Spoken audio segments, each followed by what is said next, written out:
Merhaba dostlar. Önümüzdeki seçimlerden önce böyle bir videoyu hazırlamayı uygun gördüm. Bugün sizlerle siyaset bilimini ve siyasetin farklı alanlarının detaylarını paylaşmak istiyorum. Unutmadan lütfen kanalıma abone olmayı ve beğenmeyi unutmayın. Bu arada bu siyasi eleştirel bir video değildir. Hadi bakalım başlıyoruz. Siyaset bilimi, insanların toplumun içindeki ilişkilerini, devletin işleyişini, siyasal süreçleri ve karar alma mekanizmalarını inceler. Siyaset bilimi kökenleri insanlık tarihine uzanmakta. Antik Yunan'da filozoflar ve düşünürler toplumun işleyişi ve yönetimi üzerine düşünceler geliştirdiler. Özellikle Atina'da demokratik yönetim deneyimi siyasi düşüncenin gelişmesine katkıda bulundu. Sokrat, Platon ve Aristoteles gibi düşünürler toplumsal düzen ve devletin yapısı, yurttaşlık ve siyasi işlemler hakkında önemli fikirler ortaya attılar. Siyaset biliminin kökenleri insanlık tarihine uzanır. Antik Yunan'da filozoflar ve düşünürler toplumun işleyişi ve yönetimi üzerine düşünceler geliştirmişlerdir. Özellikle Atina'da demokratik yönetim deneyimi siyasi düşüncenin gelişmesine katkıda bulundu. Sokrat, Platon ve Aristoteles gibi düşünürler, toplumsal düzen, devletin yapısı, yurttaşlık ve siyasi sistemler hakkında önemli fikirler ortaya attılar. Orta Çağ'da kilisenin etkisi altında olan bir dönem yaşandı. Siyasi otorite ve yönetim, dini düşüncelerle sıkı bir şekilde bağlantılıydı. Ancak Rönesans dönemiyle birlikte siyasete ve devlet yönetimine dair düşüncelere bir canlanma yaşandı. Niccolo Machiavelli'nin Prens adlı eseri bu dönemde siyasetin bilimsel bir şekilde incelenmesine de katkıda bulundu. Modern siyaset bilimi 17. ve 18. yüzyıllarda Avrupa'da aydınlanma çağı ile birlikte gelişti. Aydınlanma düşünürleri, insanların doğal hakları, hükümetin meşrutiyeti, birey özgürlüğü ve adalet kavramları üzerine yoğunlaşmışlar. John Locke, Jean-Jacques Rousseau gibi ve Thomas Hobbes gibi düşünürler toplumsal sözleşme teorilerini ortaya attılar. 19. yüzyılda siyaset bilimi modern devletlerin kurumsal yapısını, demokrasi, totalitarizm ve liberalizm gibi ideolojileri, seçim sistemlerini ve siyasi partileri incelemeye başladı. Karl Marx ve Friedrich Engels'ın eserleriyle birlikte sosyalizm ve komünizm gibi ideolojilerin de etkisi altında kaldı. Fakat 20. yüzyılda siyaset bilimi, hükümetlerin politikalarını, uluslararası ilişkileri, savaş ve barışı, küresel güç dengelerini ve uluslararası kuruluşları inceler hale geldi.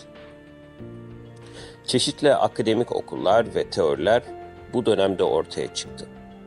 Bunlardan bazıları liberalizm, realizm, konstrüktivizm, feminizm ve postkolonyalizm gibi yaklaşımlardır.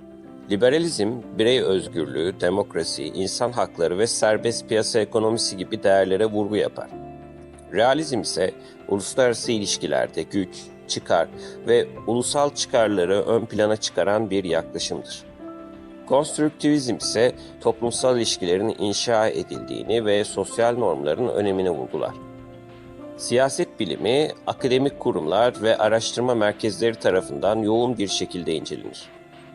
Siyaset bilimciler toplumun siyasi süreçlerini, devletin karar alma mekanizmalarını, siyasi partilerin ve liderlerin rolünü, seçim sistemlerini, kamu politikalarını ve uluslararası ilişkileri analiz ederler. Siyaset bilimi hem teorik hem de uygulamalı bir disiplin. Siyasi teoriler geliştirerek siyasi süreçleri anlamaya ve açıklamaya çalışırken, kamu politikaları ve yönetilişim alanlarında pratik çözümler üretmeyi de amaçlar. Siyaset bilimi, demokrasinin işleyişini, siyasi katılımı arttırmayı, hükümetlerin etkinliğini ve adil ve toplumsal bir düzeni desteklemeyi hedefler. Siyaset bilimi insanların toplum içindeki ilişkilerini, devletin işleyişini, siyasi süreçleri ve karar alma mekanizmalarını anlamaya çalışan bir disiplin. Tarihsel süreç içerisinde farklı düşünürlerin fikirleri ve toplumsal değişimlerle şekillenen siyasi düzenlemeler siyaset biliminin gelişmesine katkıda bulundu. Gelelim oligarşiye. Oligarşi, siyasi veya sosyal gücün bir avuç seçkin veya zengin kişi tarafından elinde yoğunlaştırdığı bir yönetim biçimi. Kelime kökeni Yunanca oligos, az ve archein, hükmetmek kelimelerinden gelir.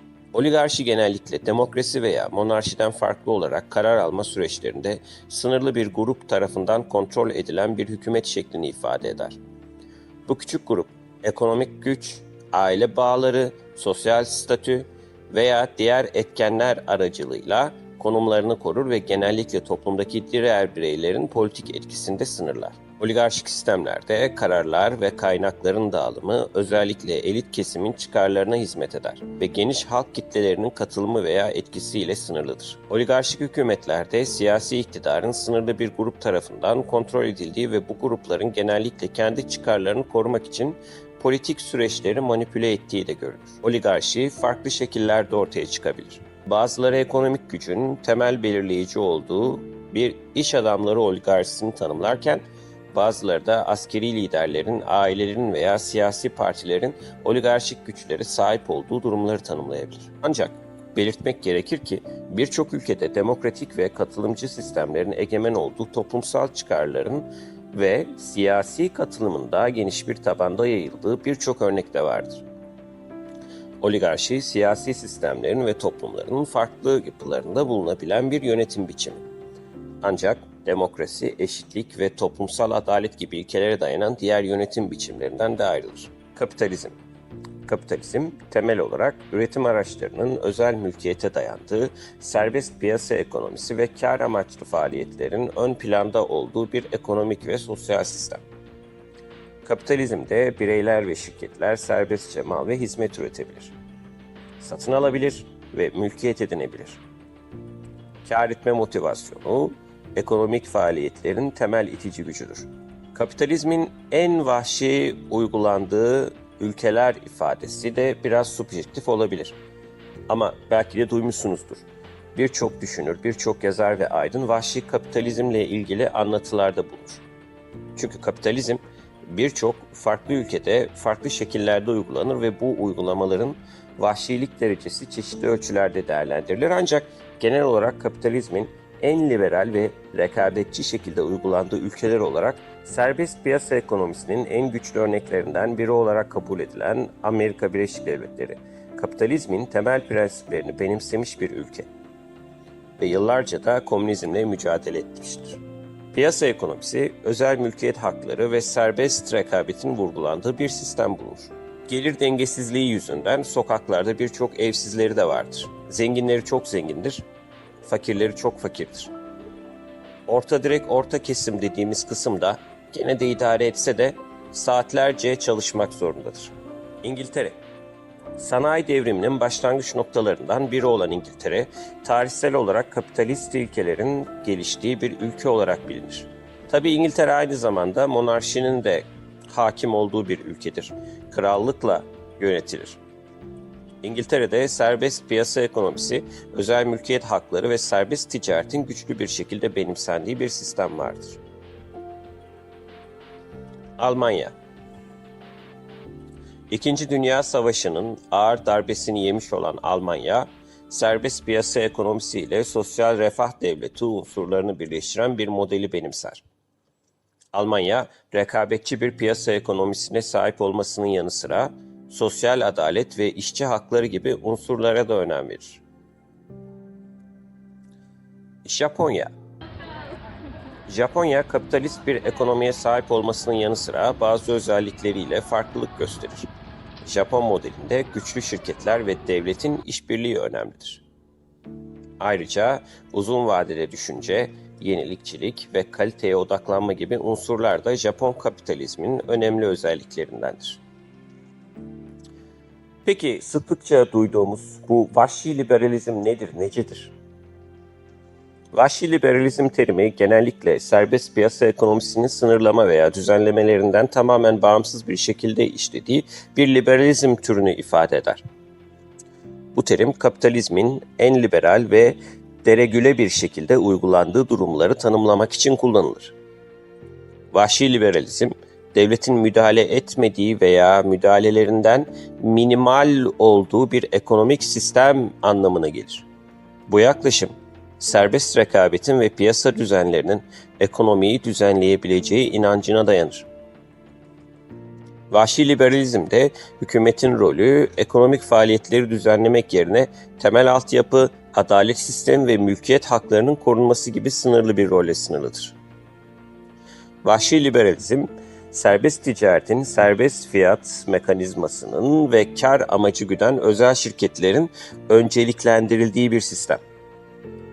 Devletin müdahalesi ve düzenlemelerinin az olduğu için piyasa aktörleri arasında rekabetin sonuçları belirleyici olur. Bu durumda piyasa güçleri tüketici tercihlerini belirtirken fiyatlar ve arz-talep dengesi üzerinde etkili olur. Ancak vahşi liberalizm terimi bazen eleştirel bir anlamda da kullanılır. Az önce söylediğim gibi. Eleştirmenler bu yaklaşımın sosyal adaleti ve gelir eşitsizliğini arttırabileceğini ve çevresel sürdürülebilirliği, işçi haklarını göz ardı edebileceğini ileri sürerler. Aynı zamanda tüm sektörlerde deregülasyonun ve serbest piyasa koşullarının zorluklar yaratabileceği ve toplumsal dengeleri bozabileceğini de savunurlar. Vahşi liberalizm terimi, serbest piyasa ekonomisinin devlet müdahalesinden minimum seviyede olduğu veya sınırlı düzenlemelerin bulunmadığı durumları tanımlamak için kullanılır.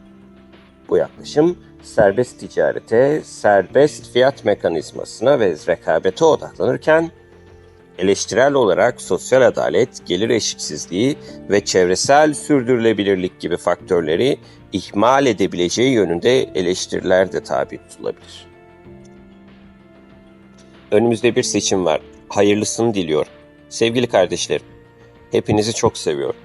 Kanalıma abone olmayı, bu videoyu paylaşmayı ve beğeni atmayı unutmayın. Şimdilik hoşça kalın. Sevgiyle kalın.